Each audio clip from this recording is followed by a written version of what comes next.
The funeral director opened the casket for the viewing, and that's when they saw it. Her deceased husband's body, dressed in full military uniform, covered in medals no one had ever seen before. But the widow standing beside the casket, this 42-year-old suburban mom who'd been married to him for 15 years, started screaming, not in grief, in shock, because she was staring at decorations that shouldn't exist. Her husband had told her he was an accountant. The discovery sent shockwaves through the small Ohio town. David Chen had been their neighbor, their friend, the quiet guy who coached Little League and complained about taxes.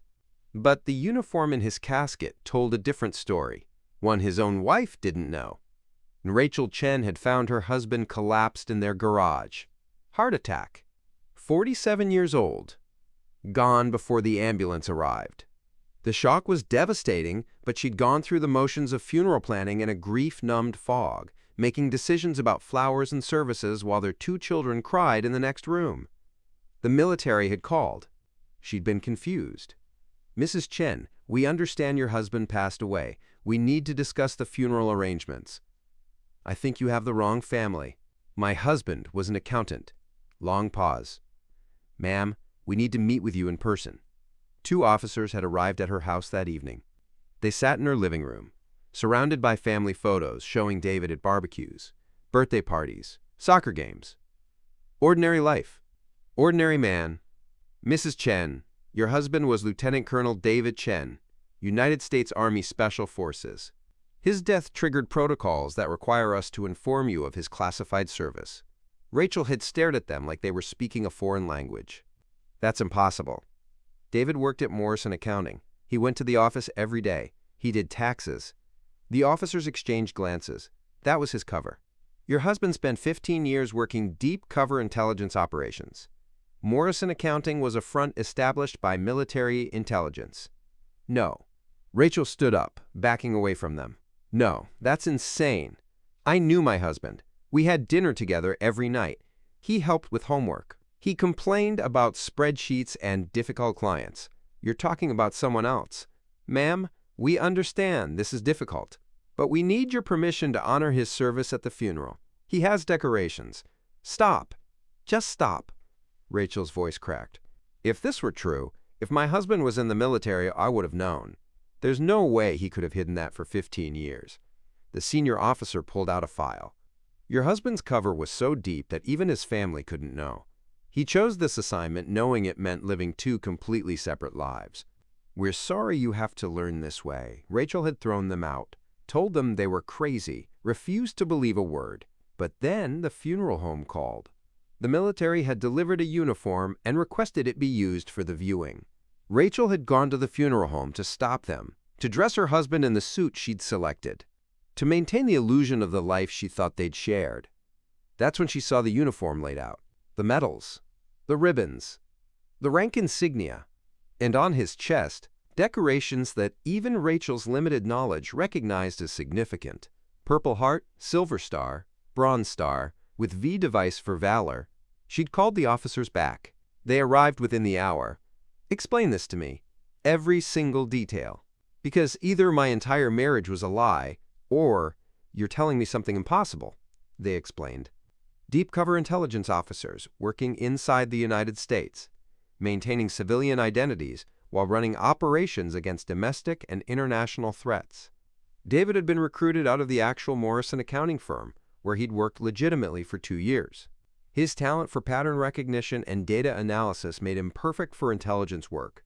The Army had made him an offer: serve his country in a way few could, but never tell anyone, including his future wife. "He was supposed to tell you after retirement," the officer said quietly.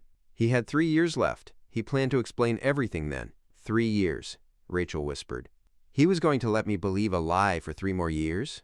"He believed it was worth it. The work he did saved American lives." "What work? What was he actually doing every day when I thought he was doing taxes?" They couldn't tell her details, classified, but they shared what they could. David had run a network identifying domestic terror threats, money laundering operations, cyber attacks. His accounting cover was perfect. He could track money, analyze patterns, identify suspicious activities, while appearing to be just another number cruncher. How many operations and 37 successful interventions over 15 years? Threats neutralized before they could materialize. Your husband was directly responsible for saving hundreds, possibly thousands of lives. Rachel sat in the funeral home viewing room, staring at the uniform that was about to expose her husband's secret life to their entire community. Their friends would see, their children would have questions she couldn't answer. Her own parents, his colleagues at the fake accounting firm, everyone would know that her marriage had been built on a cover story. Can we not use the uniform? She asked desperately. Can we just bury him as David Chen, accountant, father, husband? The military wants to honor his service, ma'am. And with respect, your children deserve to know their father was a hero. My children deserve to have known their father at all. The viewing was scheduled for the next morning.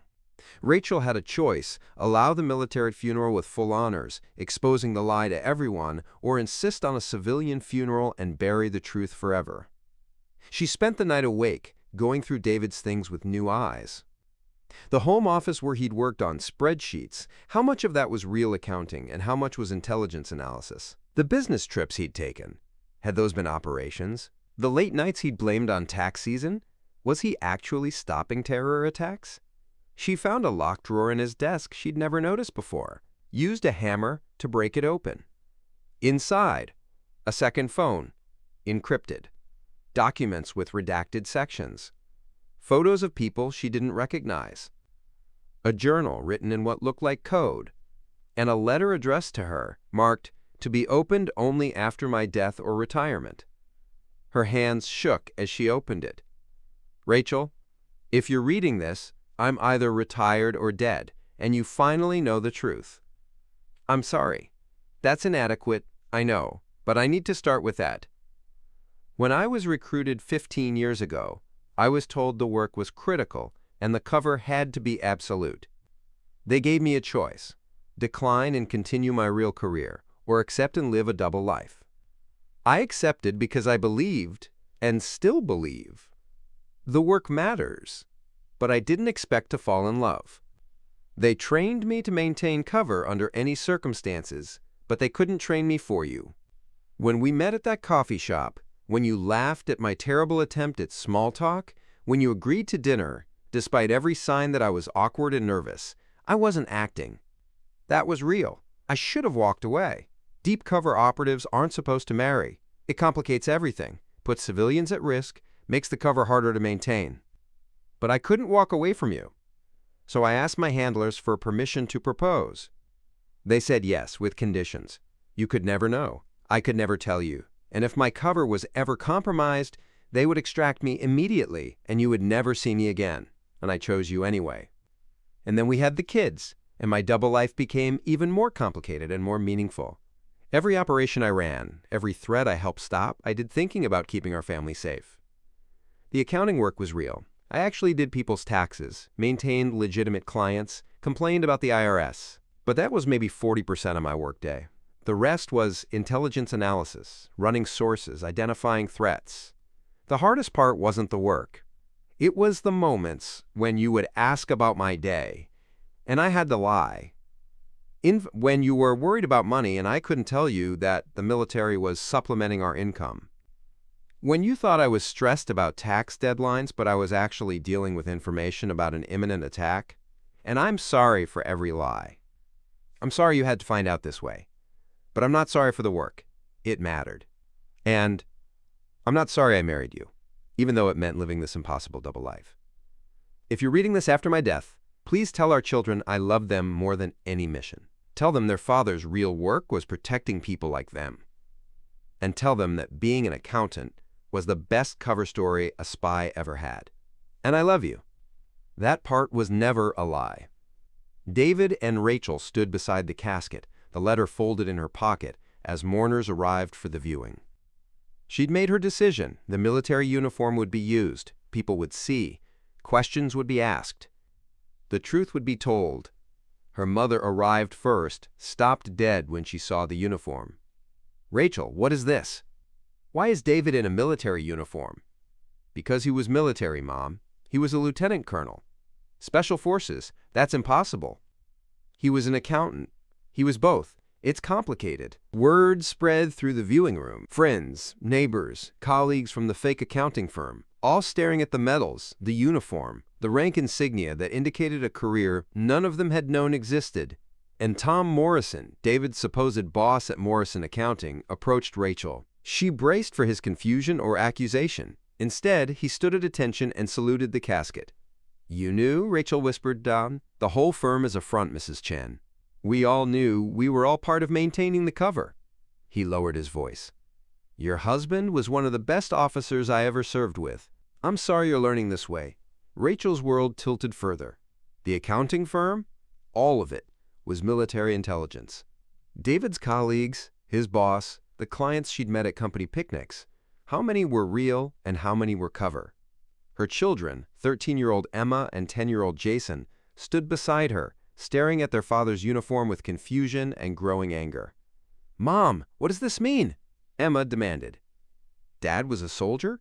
"Yes, but he said he was an accountant. He helped me with my math homework. He coached Jason's baseball team. He complained about boring spreadsheets." "I know, honey. He was both. He had to keep it secret to protect us." Protect us from what? Rachel didn't have answers. But others did. Throughout the viewing, men and women approached, some in uniform, some in civilian clothes, introducing themselves as people who'd worked with David. Each shared a small piece of the puzzle. And an army captain. "Your husband identified a domestic terror cell planning to attack schools in Ohio. Because of his work, 15 children didn't die." A civilian contractor. "David tracked money flowing to terrorist organizations." His analysis led to the arrest of 3 major financiers, and a colonel. "Your husband ran an operation that prevented a cyber attack on critical infrastructure. Millions of people kept their power on because of him."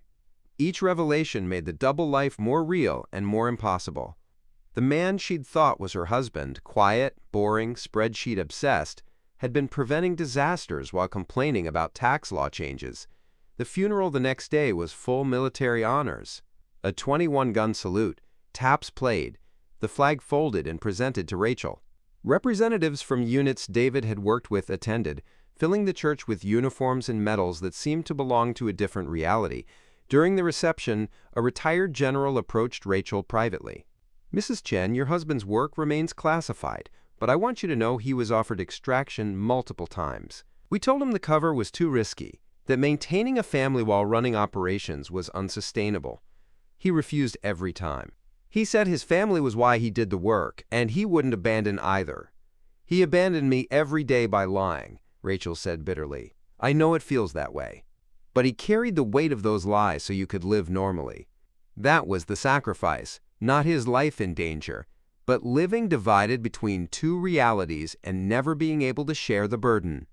After the funeral, Rachel went home to the house filled with David's things. His office, his clothes, his laptop with files she now knew were probably classified. And the letter in her pocket that explained everything and nothing. Her children found her there that evening. Emma, angry and confused. Jason, too young to fully understand, but picking up on his sister's emotions. "Mom, was Dad a hero or a liar?" Emma asked. Rachel had been asking herself the same question for 3 days. He was both. He was a hero who had to lie to do his work. He was a liar who did it to protect people. I don't know how to reconcile those things. Did he love us? That, at least, Rachel could answer with certainty. Yes, more than anything. That part was always real. They sat together in David's office, surrounded by the evidence of his double life, trying to make sense of a man who'd been 2 people at once. Rachel's phone rang. The military again. They wanted to discuss David's pension, both the accounting firm pension and the military pension she hadn't known existed. They wanted to discuss his life insurance, far more substantial than she'd known about. They wanted to discuss benefits, honors, memorials. She let it go to voicemail. She'd deal with practicalities later. For now, she needed to grieve for the husband she'd known, the man who'd made terrible dad jokes and forgot to take out the trash, and simultaneously grieve for the husband she'd never known, the officer who'd prevented disasters and saved lives. Both men had been real. Both had loved her, and she'd have to learn to honor both, even while feeling betrayed by the lies that had made his double life possible. The funeral director had asked if she wanted to keep the uniform. She'd said yes, It sat in her closet now, next to David's normal clothes, the physical representation of the impossible reality he'd lived. Some secrets die with the people who keep them. David Chen's secret had died with him, but the truth had been reborn at his funeral. And now Rachel had to figure out how to live with a past she'd never known existed, and a future where everyone would know her marriage had been built on necessary lies. The accountant had been a soldier, the spreadsheets had been cover for saving lives, and the man she'd thought was ordinary had been extraordinary in ways she was only beginning to understand.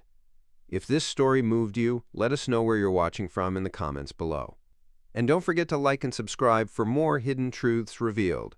What would you do if you discovered your spouse had been living a secret life? Drop your thoughts in the comments.